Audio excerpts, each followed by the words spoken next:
So if you think of your body as a machine that needs fuel like an engine, then the fuel is the calories. If you are not providing enough fuel, it is going to conserve energy all around. We're just stressing our body out to the max. And that's not even including outside stress like work, relationships, kids, all of that. You're tuned in to the Dr. Kinney Show, and I'm your host, Dr. Erin Kinney, a naturopathic doctor and speaker dedicated to unraveling the mysteries of your body and guiding you back into balance. Let's get started.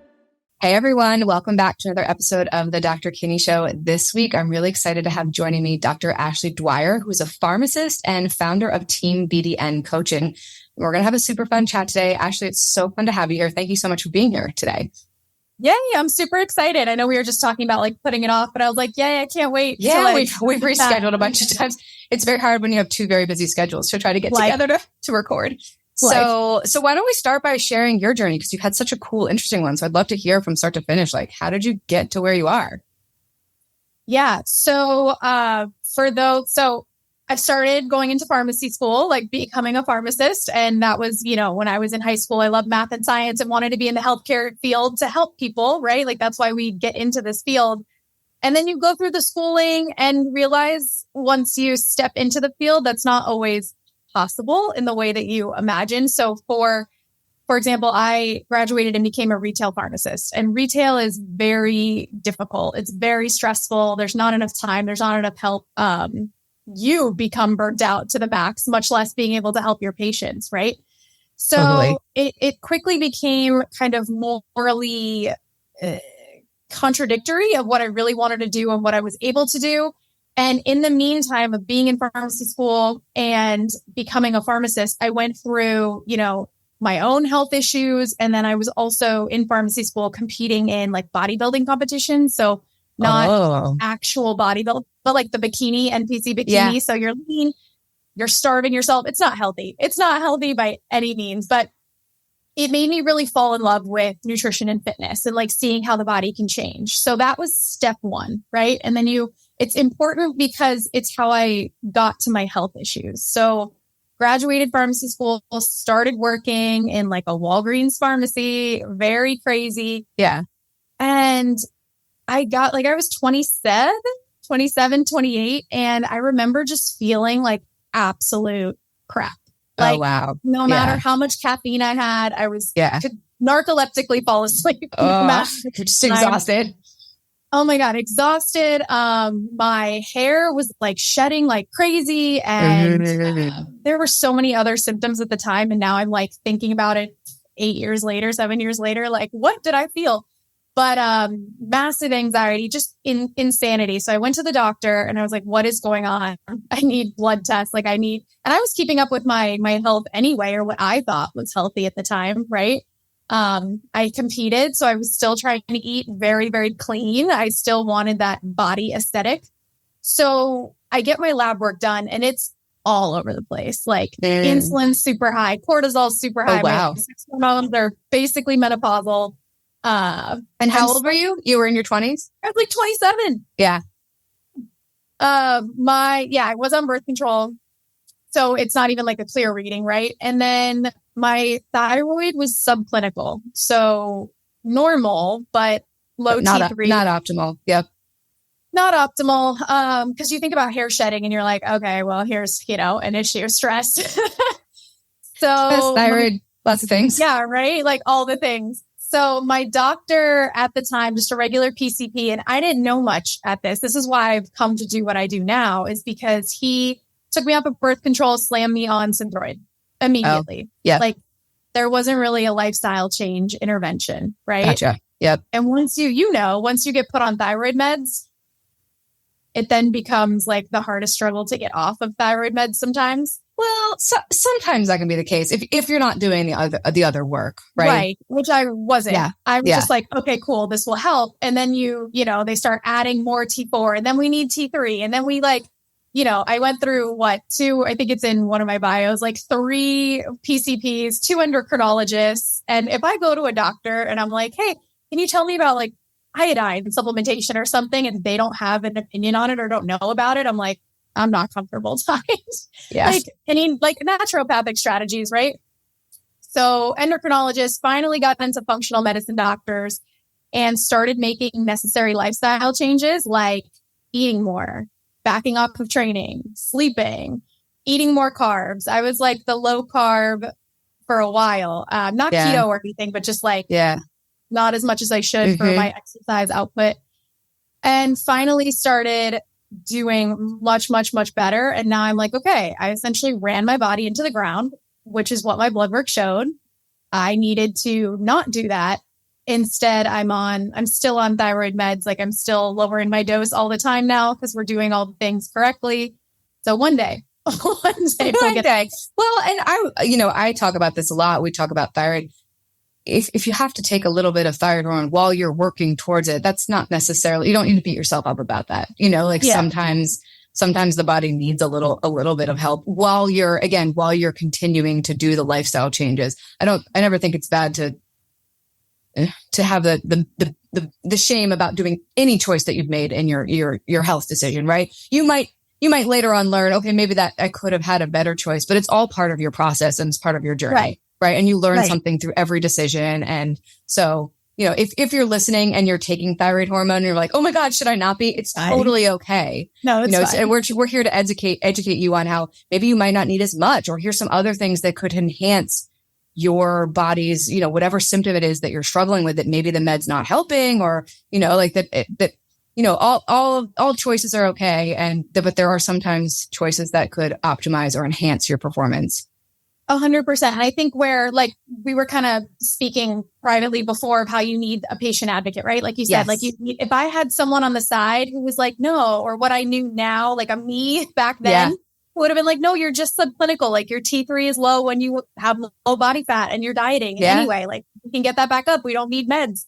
It would have been different, but this is the journey and how I got to where I am. And now my mission is no longer pharmacy. It's more, holistic nutrition, lifestyle changes, and trying to get us working efficiently instead of crash dieting and doing all of that. Well, let's talk a little bit about crash dieting, not eating enough, overtraining, and like what that does. Can you maybe speak from your perspective on what that does to the body? Oh, this is one of the biggest mistakes I see women make all the time when they're trying to lose weight or they're trying to feel better. They don't eat enough. And they're killing themselves with exercise. And they're like, I don't know why I feel like, I'm so tired and I can't sleep and I have anxiety. I'm like, well, you're not eating.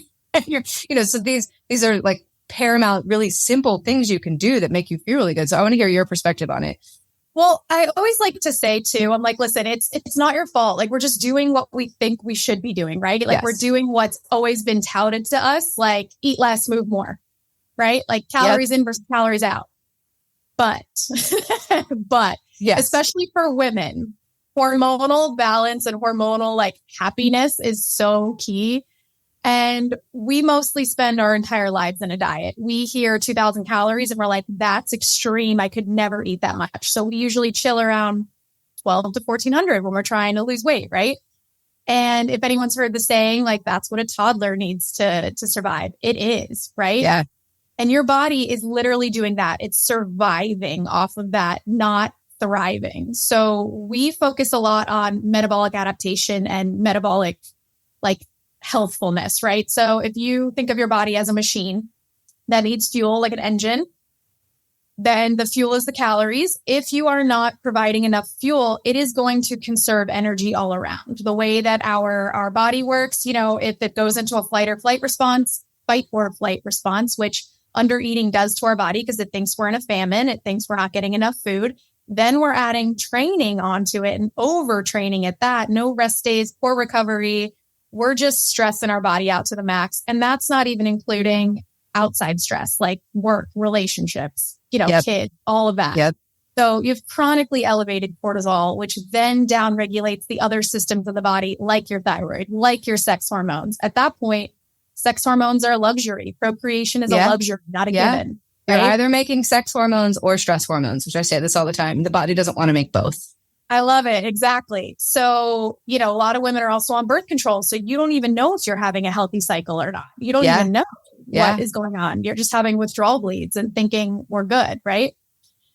So you see a lot more PCOS happening. You see a lot more just stress response illnesses. And that's why we're so tired. There's not enough energy to fuel what you need. So there's a very thin line, and I had to learn it the hard way. And, training is great, but you have to balance the stressors. You have to, if you're going to train 5 days a week, I need you sleeping 8 to 9 hours a night. Yeah. I need you eating enough, right? Or rest or building. It's like building in if you're going to be doing that much physical. And I always say that you need to feed your needs, right? You need to feed the needs of your body with rest and with food. And if you're training for something or your job load has gotten really high and you're working 15-hour days, you need to eat more. And you need to also make sure whatever weekend or rest time that you do have, that you're not, helping a friend move, or you're not running around over. You need to be like on the couch, reading a book, chilling out. Like, you need to have built-in rest time or meditation or other practices that calm the nervous system down.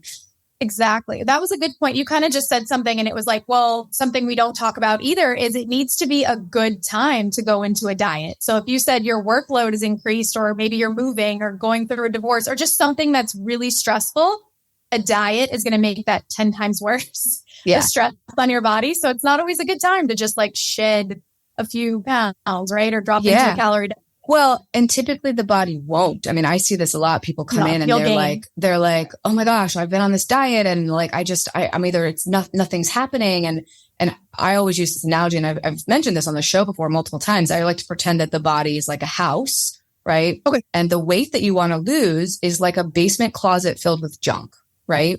So in your everyday life of managing your house, so you've got people coming over for dinner, you're going to keep your kitchen clean. You're going to keep your bathrooms clean. You're not going to clean out your basement closet if you've got someone coming over for every meal. What you need to clean out your basement closet is time, and you need energy. So like, in order to get rid of fat cells, I would say it takes metabolic energy. Like it takes cellular energy to remove and process fat cells, to get rid of toxins, to detox, to do any of the things that we want it to do. It takes cellular energy. And if if the cellular energy is going elsewhere, you're not going to lose weight. So like the rest component and the fueling your cells and fueling your mitochondria, which is why, a lot of supplementation is helpful, because it actually helps to fuel it gives the mitochondria the energy that it needs to make ATP. And without that, your body's, it's just not going to get rid of fat cells. It's like, no, that's not important to me right now. That is a basement closet filled with junk. That is not vital. Like, that's not going to affect the guests that are coming over for dinner tonight. So it's just going to be like, nope, we're not doing that.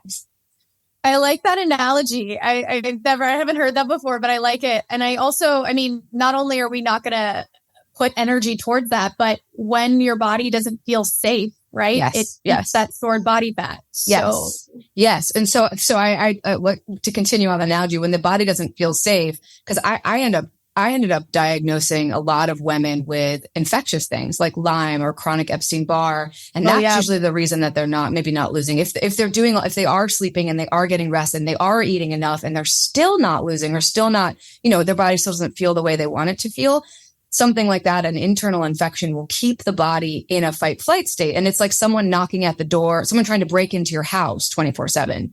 Which, if that's the case, also, you're not cleaning out your basement closet, because you're going to be up. Like, so if you're in fight, flight, or stress mode, again, you're in stress mode. You're not relaxed. You don't have the time and the luxury to go and be like, oh, let's get rid of these fat cells.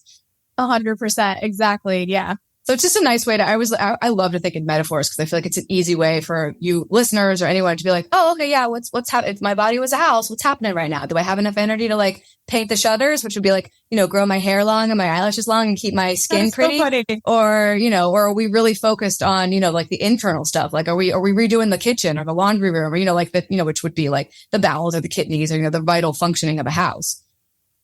Anyways. I love that, even like the paint the shot. It's so crazy because it all ties together. Like so many women will take numerous hair, skin, and nail vitamins, right? Yes. But really, you just need to eat enough. And Yeah. You need to eat enough protein. You need to feed your needs again, right? Like, you got to make sure you're feeding your needs. And so let's go into like, what does it look like? What, and when you're working with someone, like, what are the things that you really focus on mostly with diet stuff? Yeah. So what we were kind of just going over is our bread and butter client who's trying to lose weight. They've been in deficits maybe their whole life, trying fad diets, attempting to work out, or overtraining, right? Like not really working out or overtraining. Just really in need of a diet break, right? Like mostly a diet break. Rarely do we get a client who comes in who's eating in a surplus, and we can easily just kind of diet them. So what we do when clients come in, we have like an initial consult, we have an initial form, we have everyone fill out. And then we do we have them start tracking. So our company, we do have clients who don't track, but we do track macros just because it's very easy to give a client data to reverse diet or eat more, because we can give them numbers to hit and make sure they're getting enough protein in.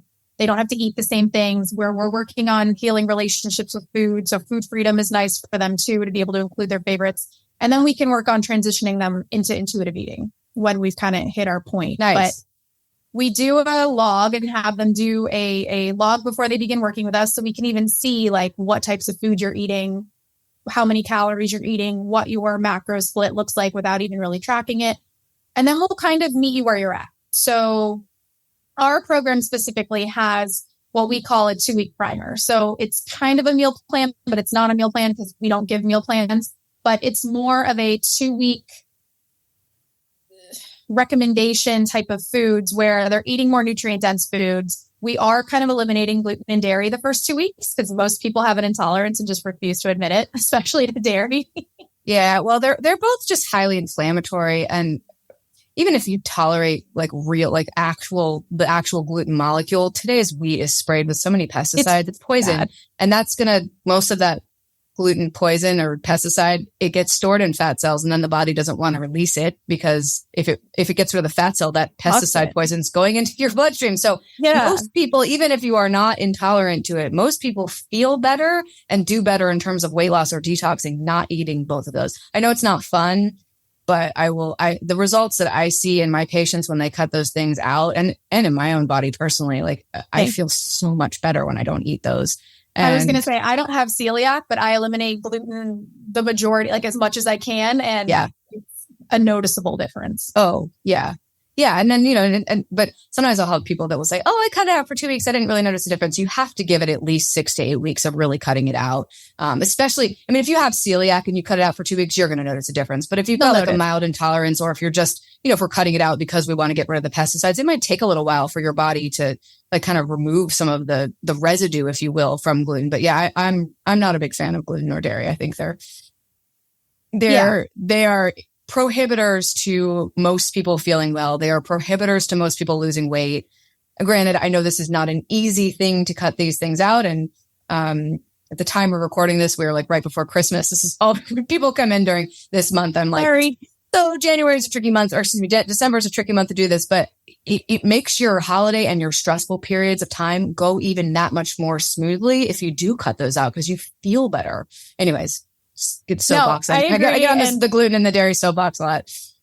The gluten thing definitely frustrates me a little, though, because like you said, even one exposure or one eating it type of situation can stay in your body for 4 to 6 months and affect you, especially if you have Hashimoto's, that, things like that, right?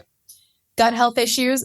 So, and it's 2022. There's so many alternatives now, but the problem is restaurants haven't all caught up. Yes. So they're getting closer, but yeah. And if you travel a lot, it does get tricky. Yeah, it gets tricky. So we do a mini one of those. We can definitely tell in 2 weeks with dairy. You can definitely tell. So that at least gets rid of one inflammatory component. And then more just vegetables, more fruits. We have some herbal teas that we include in there. And then week 3, we hit macros. So then we start really tracking, getting them to eat more. 90% of our female clients go into a reverse diet right away. So eating more slowly. I know there's new data out that's you don't need to do reverse diets. You can just go up to maintenance, but the mental shift it takes to eat more food, it's not easy for everyone, especially if you've been a chronic dieter. Yes, I think that's definitely the hardest thing. I've been through that phases in my life where, just because of pure being busy, I didn't eat enough. And then I'm like, wait, I got to fuel myself more. And it just feels like so much food. But it is so amazing how much better you feel when you eat enough food. And not even the weight aside, you just feel so much better. You have better energy. You have better sex drive. Your mood is better. You sleep better. Yeah. Because if you're hungry and your blood sugar's dipping, your sleep's going to be disrupted. And, when your body is fed well, it's going to perform well for you. So it's like gassing up your car, or like I drive a Tesla. So I drive an electric car. I have to charge my car. And this is also a great analogy that I have to go, if the miles get below 50, the Tesla starts acting weird, because not only does it use conserving energy. Well, but it uses, it's not just for miles. It uses the electricity to run the music, to run the heat, to run the air conditioning, to run the power steering. Like, it uses electricity for everything. So just like in a body, the energy that you put in, it's used for everything. So yeah, when I get below, I'm like, I don't ever like to have my charge level below like 50 miles, because the car starts acting weird. Just like in your body, if you haven't had enough, if your blood sugar starts to get low, you might feel anxious, or you might get hot flashes, or you might not sleep well, or you might be bitchy, or, who knows? You might, snap at your children, or be mean to your husband. There's a million things that could happen if your tank's low, if your reserve's low, if your energy level's low. That is one thing I remember from competing when carbs were super low. I was so irritable. Yes. So irritable. Well, because carbohydrates feed directly into your serotonin production. So if you don't have enough carbohydrates, and your body, and some people do well on a keto diet like that for other reasons. But if you have a high energy production going on, or your body's using a lot, your neurochemistry is going to change. And mostly because of what it does to your serotonin. This is why we crave carbs usually when we're like in the winter, when we're feeling depressed, we crave sweets, because they'll directly they'll help with the production of serotonin, which is the feel good, happy hormone. So you can get a little bitchy and down in the dumps if you're not eating enough too. Yep. 100%.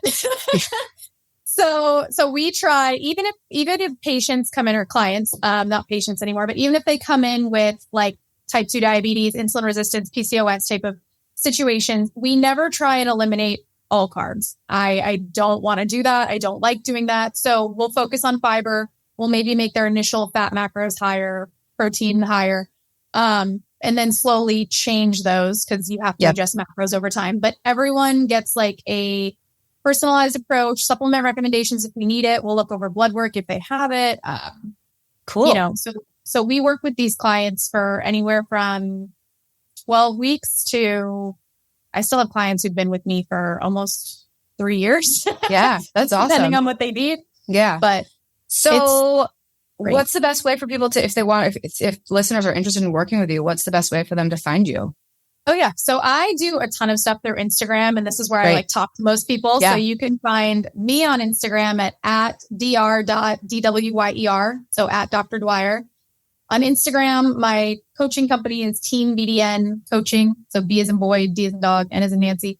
We're on Instagram too. There's a website, teambdncoaching.com. Awesome. But yeah, they can check out all of that, and just kind of, if they have any questions after listening, just shoot me a DM. It will be me. I will be talking to you. Awesome. That's great. Yeah, you're fun to follow on Instagram. So that's awesome. So this has been a super fun chat. I mean, I think at the end of the day, the take home message is, again, make sure you're working with someone who can help you figure out what your specific needs are, for your metabolic needs. Yeah. Individual. We were chatting offline about, it's so important to have someone to support you. You guys know I talk about this almost every episode. Make sure you have someone in your corner who's supporting you. Make sure you feel trust with that person. Like, make sure your nervous system feels safe. Make sure that, and in some of this work that you're doing, sometimes this can be when there's mind shift work or mindset work, like where you have to change, like, hey, this is an old thought pattern I had about food. It might get a little uncomfortable for a minute. Again, so make sure you trust the person that you're working with, so that you're like, all right, I'm going to trust this process. I'm going to know that, like, I am going to get results, because it can feel a little different when you go from under eating to, actually eating what your body needs. I was going to say, a lot of people think this, like hiring a health coach or something like that, is purely physical changes, right? Like, it's a physical thing, but it is mental. Mostly up here. It's mental 1,000%. Yep. So yes.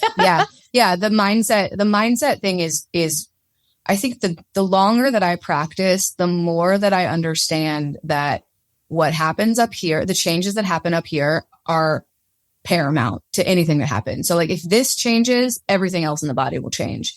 And if this doesn't change, you might see a little bit of a result from maybe something you do. But again, you typically, like, when this changes, that's when the lifestyle changes will actually become a new lifestyle. They won't be the thing you did for 3 weeks and then stopped. They will actually become something that is now a part of your routine. Right. It will be just what you naturally do. It won't be hard. Like, it won't be like, oh yeah, it'll just be like what you do. And like, people who have trained for things or who like exercise is part of their second nature. I try like, if I'm trying to get them to have meditation become, I'm like, think about before you used to exercise, it used to be hard. It used to suck. It was like something you had to, but once it's become part of your actual routine, it's just part of your routine and you just do it and it's not hard anymore. So that's right. Again, once this shifts, and I'm not saying that's easy, but you do typically need someone to help you with that, like someone to keep you accountable and make sure that you continue along that path. So anyways. Yes. This has been a super fun chat, and thank you so much for having it with me. And we'll put all your links in the show notes. So if you guys are listening, you can go grab her info, and we'll tag you on Instagram so you can go follow her. And yeah, anything else? I think we covered a lot. It's been great. There's always a lot of advice we give out. One of my things is like always making sure people drink enough water too, because everyone's like chronically dehydrated. Yes. Water and electrolytes too. I'm really big on electrolytes because you got to make sure that there's an electrolyte gradient in the cell so the water goes in there. So make sure you're like properly hydrated. 100%. Yeah. Awesome. This has been fun. Thank you. Yeah, super fun. Thank you guys. And thank you. We'll see you next week. Thank you for tuning in today. If you enjoyed this conversation, be sure to connect with me on social media and leave a rating and/or a review. This helps grow the show so more people have access to this knowledge that leads to empowered healing. Love and light, and see you next week.